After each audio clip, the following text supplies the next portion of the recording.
Hi everybody, आप सभी का मेरे संडे स्पेशल क्लास में बहुत बहुत स्वागत है। आप लोग कैसे हैं दोस्तों? आई होप कि आप लोग बहुत अच्छे होंगे, स्वस्थ होंगे, मस्त होंगे। सबसे पहले तो हम आप सभी लोगों को बहुत बहुत धन्यवाद देते हैं, क्योंकि पिछले संडे क्लास में आप सभी लोगों ने हमें बहुत प्यार दिया, बहुत भरपूर प्यार दिया। अच्छा, अच्छे मात्रा में लोगों ने देखा। ठीक है, आप सभी लोगों का प्यार मिला, उसके लिए हम आप सभी लोगों को बहुत बहुत धन्यवाद देते हैं। ठीक है, आप सभी का बहुत बहुत धन्यवाद। आप लोग ऐसे ही अपना प्यार देते रहिए। हम आपके लिए पहले तो सिलेबस जो करवा रहे हैं उसको करवाते रहेंगे, उसके बाद संडे को हम अपनी स्पेशल क्लास लाते रहेंगे। ठीक है, बहुत बेहतरीन क्लास जो सबसे ज्यादा चर्चा में होगा, जिसकी जानकारी की आवश्यकता होगी आप सभी लोगों को, जिस बारे में जानने हर व्यक्ति का अधिकार होगा, उसकी चर्चा करेंगे हम, उस टॉपिक की चर्चा करेंगे और बहुत सरल शब्दों में बात करेंगे। हम बहुत सरल शब्दों में आपको समझाएंगे, आपको बिल्कुल भी तकलीफ नहीं होगी कुछ भी समझने में। तो आज के संडे स्पेशल क्लास में आप सभी का फिर से बहुत बहुत स्वागत है मेरे दोस्त। आप सभी लोग फिर अपना ऐसे ही प्यार देते रहे, अपना प्यार हमारे ऊपर बरसाते रहें। हम आज की संडे स्पेशल क्लास में बात करेंगे एसआईआर के बारे में। भारत में जो एसआईआर हो रहा है, भारत के कई राज्यों में एसआईआर हो रहा है। ठीक है, उसके बारे में जानेंगे। एसआईआर पिछले कई महीनों से चर्चा में है, कई राज्यों में एसआईआर हो रहा है, कई राज्यों में एसआईआर की लिस्ट भी आ चुकी है। लेकिन हम अब क्यों क्लास लेकर आए हैं, इसके पीछे वजह ये बता रहे हैं कि उत्तर प्रदेश एसआईआर की पहली लिस्ट, ड्रॉफ्ट लिस्ट जारी हो गई है। इसलिए हमने सोचा कि इसकी जानकारी हमारे भाइयों बहनों को होना बहुत जरूरी है। इसके लिए हमने सोचा एक स्पेशल संडे क्लास में बात करते हैं, सभी को बताएंगे। आप सभी को सरल शब्दों में समझाने की कोशिश है मेरी, और आप सभी लोग शेयर करें, लाइक करें, सब्सक्राइब करें, कमेंट करें, और लास्ट में क्लास देखने के बाद अपना रिस्पॉन्स जरूर दीजिएगा। फिर हम बात करते हैं बिना टाइम बर्बाद किए हुए, सीधा अपने टॉपिक पे आते हैं, सीधा एसआईआर। एसआईआर का फुल फॉर्म क्या है, आइए हम जानते हैं। एसआईआर का फुल फॉर्म है स्पेशल इंटेंसिव रिवीजन। क्या है? स्पेशल इंटेंसिव रिवीजन, जिसका हिंदी में अर्थ होता है विशेष गहन पुनरीक्षण। विशेष गहन पुनरीक्षण आपको हिंदी से समझ में आ रहा होगा, जो मेरे भाई बहन हैं, जो लोग देख रहे हैं, छोटे बड़े सभी लोग। ठीक है, सभी का प्यार चाहिए। ठीक है, विशेष गहन पुनरीक्षण मतलब बहुत गहनता से इसकी जांच की जाएगी। शब्दों में ही, शब्द में ही अर्थ छिपा हुआ है। उसका अर्थ अगर आप निकाल लेते हैं तो आपको पूरा समझ में आ जाएगा। विशेष यानी कि विशेष है, स्पेशल है भाई। इस पे बहुत गहन, गहन मतलब बहुत गहन, अंदर पूरी जानकारी के साथ, जितनी जानकारी उसमें दी गई पूरी जानकारी के साथ पुनरीक्षण किया जाएगा, फिर से निरीक्षण किया जाएगा। एसआईआर पहली बार नहीं हो रहा है, ये बात बिल्कुल ध्यान में रखिएगा। अफवाह से बिल्कुल दूर रहें। एसआईआर इसके पहले हो चुका है। एसआईआर का कोई मतलब, कोई धर्म, कोई मजहब से जुड़ा हुआ नहीं है। कुछ लोग गलत अफवाह फैल गई थी अपने आप में, पता नहीं क्या, कुछ भी कुछ नहीं है। आपको आपका वोट सुरक्षित करने के लिए भारत का इलेक्शन कमीशन जो है, ठीक है, वो आपका वोट का अधिकार और मजबूत करना चाहता है, आपका वोट और मजबूत करना चाहता है। जो व्यक्ति वोट नहीं कर पाते थे किसी कारणवश, उनकी भी आईडी बन जाएगी। जिन लोगों को कई वोट थे उनका कट जाएगा। जिन लोगों का एक स्थान से कई स्थान पे वोट थे उनका भी कट जाएगा। एक वोटर लिस्ट होगी, वन पर्सन वन वोट, एक व्यक्ति एक वोट अब होगा, कोई वंचित नहीं रहेगा। इसके अफवाह में न पड़े, ये किसी धर्म मजहब से कोई लेना देना नहीं है। एसआईआर इससे पहले हुआ है और फिर हो रहा है। एसआईआर करने का मतलब ये है कि कितने वैध मतदाता हैं, कितना वैध वोट है। बहुत जरूरी था एसआईआर होना, बहुत दिन हो गया था एसआईआर नहीं हुआ था, इसकी बहुत आवश्यकता थी। तो आइए पहले हम जानते हैं, फिर एसआईआर के बाद हम ये जानेंगे एसआईआर क्यों जरूरी है, एसआईआर का क्या महत्व है, एसआईआर से क्या फायदे होंगे, एसआईआर से क्या नुकसान होंगे। उसके बाद फिर हमें आपका भी राय लेना जरूरी है, तो पहले हम समझेंगे। ठीक है, मतदाता सूचियां। ठीक है, मतदाता सूचियां जो है इलेक्शन कमीशन, मतलब ईसीआई का मतलब ये है election commission of India, Bharat निर्वाचन आयोग। द्वारा जन प्रतिनिधित्व अधिनियम आरपी यानी कि रिप्रेजेंटेटिव अधिनियम, ठीक है, जन प्रतिनिधित्व अधिनियम 1950 के तहत, ठीक है, 1950 के तहत तैयार की जाती है। किसके तहत? अधिनियम अगर आपके पेपर में पूछा जाता है या आपको जानकारी के लिए दिमाग में हर व्यक्ति को एक जानकारी होनी चाहिए ये किस अधिनियम के तहत होता है, तो भारत निर्वाचन आयोग के जन प्रतिनिधित्व अधिनियम 1950 के तहत ये लिस्ट तैयार की जाएगी, ठीक है। आता है बूथ स्तर के अधिकारी, बीएलओ का कार्य होता है तैयार करना अधिकारी को, जो बीएलओ अधिकारी हैं उनको तैयार किया गया है, इनको जिम्मेदारी सौंपी गई है कि आप घर घर जाएंगे और हर व्यक्ति के घर में पूरी जानकारी लेंगे और कितने वैध वोटर हैं, कितने युवा वोटर हैं, कितने लोगों की मृत्यु हो चुकी है। बहुत लोगों की मृत्यु हो चुकी है, अभी भी उनका वोटर लिस्ट में नाम आ जाता है। बहुत जगह आप लोगों ने अगर गांव से संबंधित हैं, शहर में लोग थोड़ा कम ध्यान देते हैं, गांव से संबंधित जितने लोग हैं आप लोग देखिएगा, बहुत लोगों की मृत्यु हो जाती है और उनका नाम वोटर लिस्ट में आ जाता है, ठीक है। तो ऐसे व्यक्ति जिनकी मृत्यु हो गई है उनको हटाया जाए। बहुत लोग मेरे युवा भाई बहन बाहर पढ़ाई करने जाने लगे, बहुत लोग नौकरी करने के लिए बाहर चले गए, बहुत लोग प्राइवेट नौकरी के लिए बाहर चले गए, बहुत लोग सरकारी नौकरी के लिए, बहुत लोग बड़ी बड़ी कंपनियों में देश से बाहर भी चले गए। तो ऐसे व्यक्तियों का वोट जो है कहाँ रह रहे हैं, कहाँ प्रेजेंट टाइम पे उनका निवास स्थल है, ऐसे लोग का जो निवास स्थल होता है वो वहां के भी निवासी हो जाते हैं जहां पे उनकी नौकरी लग जाती है या जहां पे उनको रोजगार मिल जाता है, वो शहर की तरफ पलायन करके चले जाते हैं। अगर शहर में बस गए तो वहां की वोटर लिस्ट में भी नाम आ जाता है और गांव वाली भी वोटर लिस्ट में जहां से उनका जुड़ाव है वहां की भी वोटर लिस्ट में नाम रहता है। तो ये 2 वोटर हो गए। तो 2 वोटर लिस्ट की जगह पे 1 वोटर होना चाहिए, एक लिस्ट होनी चाहिए। आप चाहे जहां जहां आपको अच्छा लगे या जहां आप रहना चाहते हैं वहां पे आप अपना वोट करें। तो बूथ स्तर के अधिकारी को ये बेलो को जिम्मेदारी दी गई तैयारी करने के लिए। बीच में थोड़ा प्रेशर बढ़ गया था, कुछ लोगों बेलो को मृत्यु भी हो गई, उसी में हार्ट अटैक हो गया, प्रेशर से कुछ हो गया या आप असामयिक मृत्यु हो गई, किस कारणवश हो गई पता नहीं, लेकिन उस समय उनको जिम्मेदारी दी गई थी। तो लोगों को मानना यही आया कि वो प्रेशर के, ऐसा कुछ नहीं है, जिसकी मृत्यु जब होनी होती वो निश्चित है, लेकिन इसका टाइम जो दिया गया था वो कम दिया गया था, इसका टाइम बढ़ा दिया गया। अब इसका टाइम बढ़ा दिया गया है, आप सभी लोग अपना एसआईआर करवा लिए होंगे, ठीक है। जो नए वोटर्स हैं, जो पुराने वोटर्स हैं, उनके बारे में बात करेंगे, नए वोटर्स के बारे में बात करेंगे, ठीक है। फिर हम पहले जान लेते हैं एसआईआर का संवैधानिक आधार। एसआईआर का जो संवैधानिक आधार है वो किस आधार पर तैयार किया गया है, तो अनुच्छेद 324, ठीक है, आर्टिकल 324, ठीक है। भारत निर्वाचन आयोग द्वारा मतदाता सूची तैयार करने और नियंत्रण करने की शक्ति प्रदत्त है। किसको? भारत निर्वाचन आयोग, इलेक्शन कमीशन ऑफ इंडिया को क्या प्राप्त है? अनुच्छेद 324 के तहत मतदाता सूची तैयार करने और नियंत्रण करने की शक्ति उसको प्राप्त है। वो मतदाता सूची जब चाहे तब तैयार करवा सकता है, उस पर उसका पूरा नियंत्रण है। इसमें कोई सुप्रीम कोर्ट भी दखल नहीं देती है। अगर ये केस सुप्रीम कोर्ट मामला गया भी था तो सुप्रीम कोर्ट ने सीधा सीधा स्पष्ट बता दिया कि आप टाइम बढ़ा दीजिए, टाइम आपने कम दिया है उसको बढ़ा दीजिए।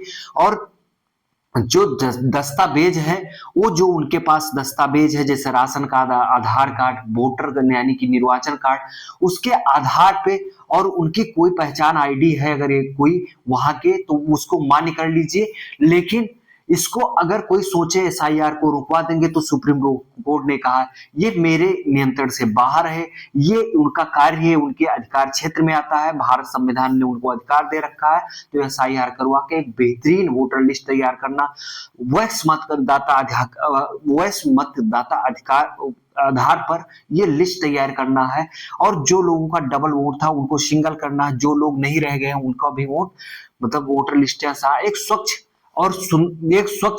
और सटीक लिस्ट तैयार करना इनका उद्देश्य है। अनुच्छेद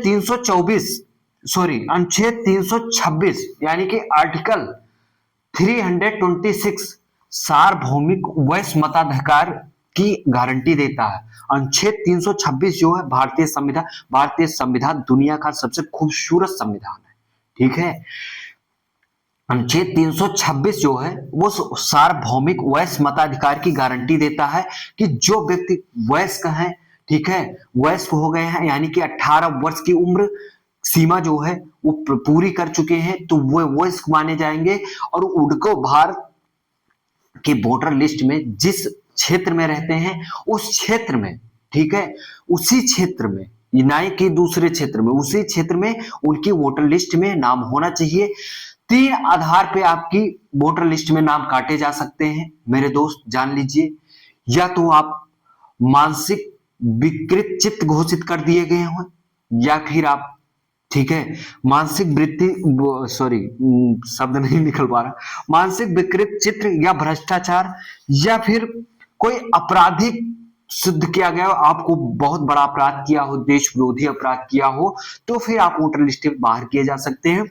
नहीं तो वरना आपको कोई बाहर नहीं कर सकता, कोई भी बाहर नहीं कर सकता। आप ये जान लीजिए, अगर आपका वोटर लिस्ट में अभी तक नाम कट जाता था या किसी पक्ष के, बस ये मान लीजिए कोई पक्ष मजबूत होता था, वो समझ जाता था, वो अपनी थोड़ी बहुत लालसा की वजह से आपका अगर वोटर लिस्ट से नाम हटवा देता था, तो भाई मेरे नहीं हटवा सकता है। आप अपने अधिकार के लिए सुप्रीम कोर्ट जाइएगा, ये आपका अधिकार है। आपका वोटर लिस्ट में किसी का अधिकार नहीं है नाम काटने का, ठीक है। तो आप सभी लोग जागो और अपने अधिकारों को जानो और अपने वोट को प्राप्त करो। आपके एक एक वोट से आपका जनप्रतिनिधित्व आपका जाता है, जो जनप्रतिनिधित्व करता है ग्राम प्रधान से लेकर के, ग्राम सदस्य से लेकर के, और भारत के प्रधानमंत्री तक आपके ही वोट से ही बनते हैं, और आप प्रत्यक्ष रूप से राष्ट्रपति तक भी आपके वोट से ही निर्वाचित होते हैं।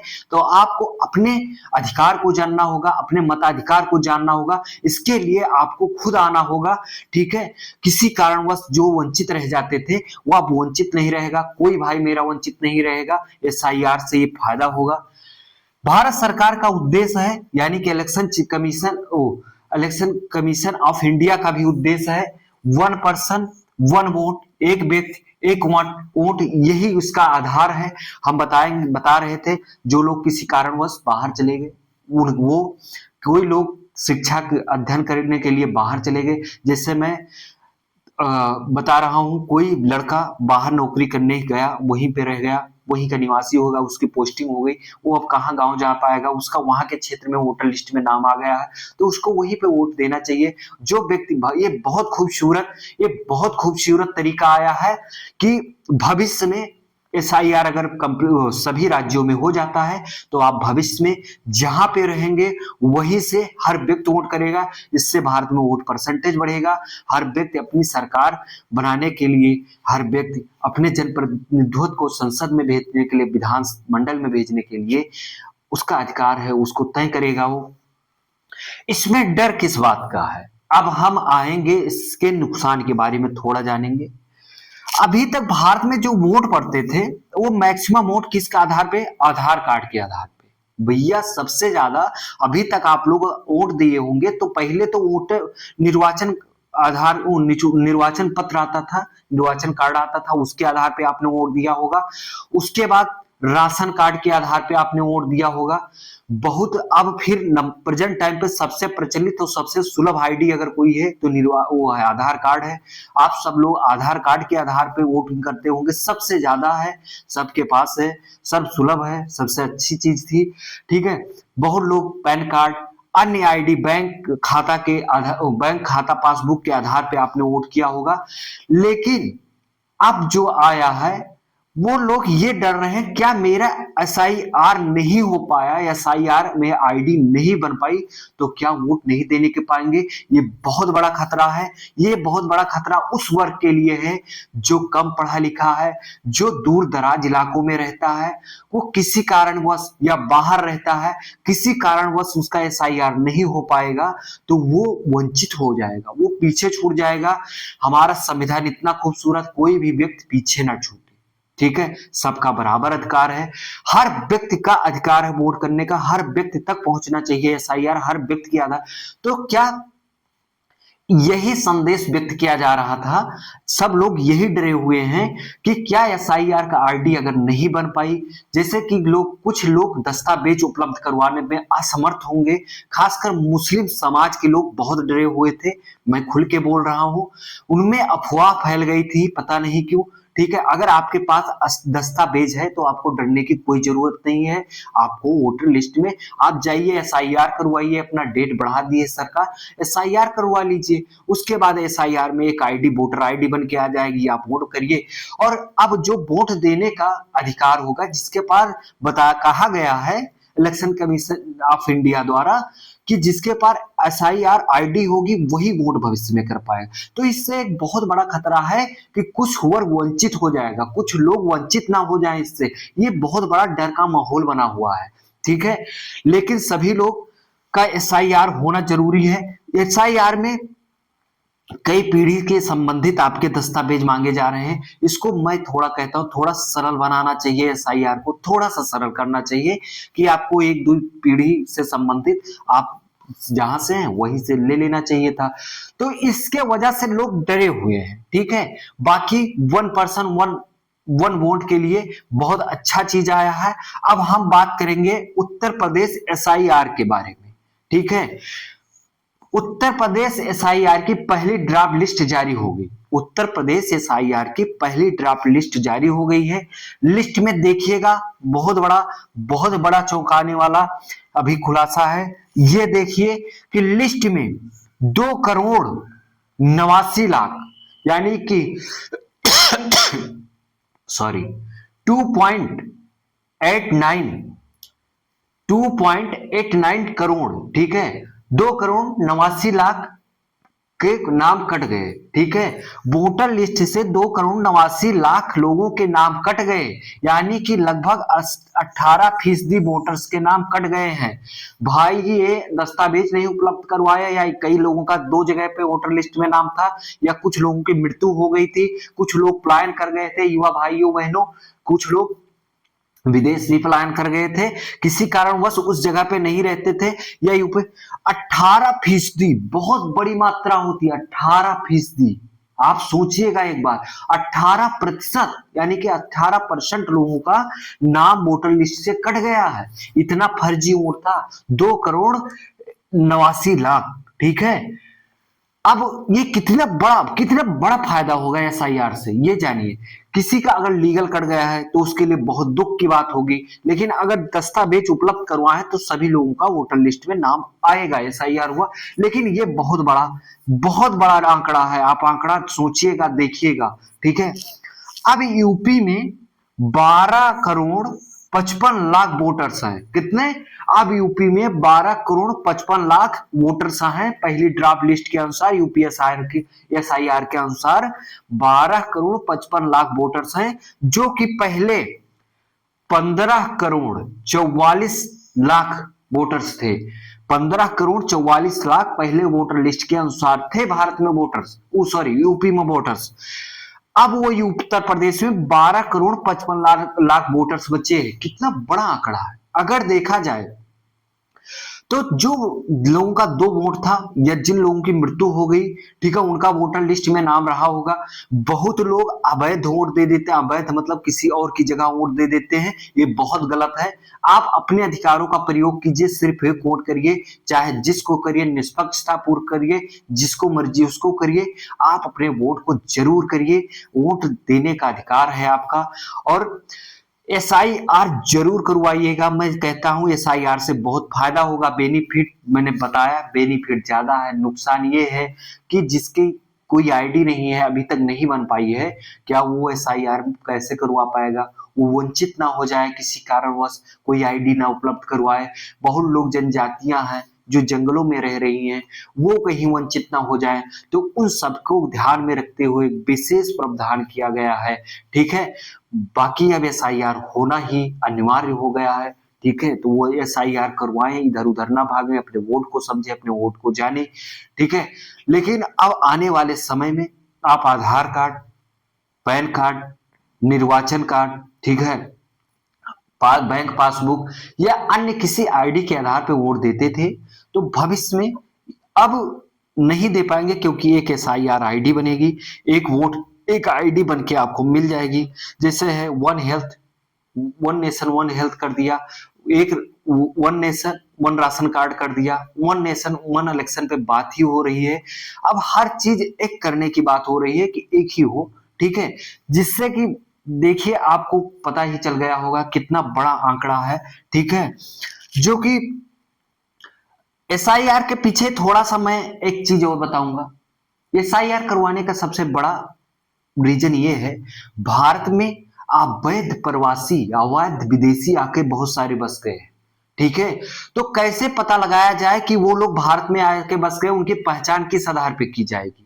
ये बहुत बड़ी समस्या थी भारत के लिए, तो बहुत बड़ी समस्या थी।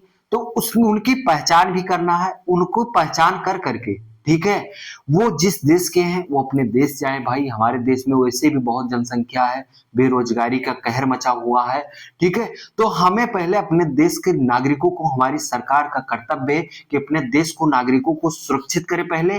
फिर जो प्रवासी, अवैध प्रवासी है, मैं प्रवासी की अवैध प्रवासी, जो अवैध किसी का मतलब बॉर्डर से अवैध रूप से भारत में अगर इंटर कर गए हैं, प्रवेश कर गए हैं, तो भाई उनको बाहर जाना चाहिए, ठीक है। और अवैध रूप से भारत में बहुत व्यापक स्तर पे लोग आकर बस गए हैं। बांग्लादेश को आप देख लीजिए, आप असम को उठा के देख लीजिए, यूपी में इतने 2 करोड़ 89 लाख, कितना बड़ा डेटा है। यानी कि यूपी में भी अवैध प्रवासी आके बसे होंगे। अभी कुछ दिन पहले, मतलब कुछ साल पहले मामला ही चल रहा था रोहिंग्या वालों की, रोहिंग्या बाहर बाहर जाओ, भारत में रोहिंग्या आके बस गए थे। रोहिंग्या एक मुस्लिम समुदाय है, भारत आए, वहां सुरक्षित महसूस किया, या वहां पे उनको संसाधन उपलब्ध नहीं हो पाए, वो भारत भाग आए थे। तो हमें, हमारी सरकार को, यह इलेक्शन कमीशन ऑफ इंडिया को यह पहचान करना होगा कौन वैध है कौन अवैध। इंडिया में आधार कार्ड बनवाना बहुत आसान तरीका है, सबसे आसान तरीका है आधार कार्ड। तो हर व्यक्ति आधार कार्ड बनवा, ये तरीका बहुत अच्छा है, ये अच्छा है, ये देश के हित के लिए है, ये इसके लिए बहुत अच्छा है। लेकिन एक डर बना हुआ है, उस डर को खत्म करने के लिए मैं ये भी आप सभी लोगों से कहता हूं, कोई पीछे ना छूटे, सब लोग अपने से संबंधित जितने लोग हैं सबका SIR करवाइए, ठीक है। फिर हम अपने संडे स्पेशल क्लास में फिर मिलेंगे।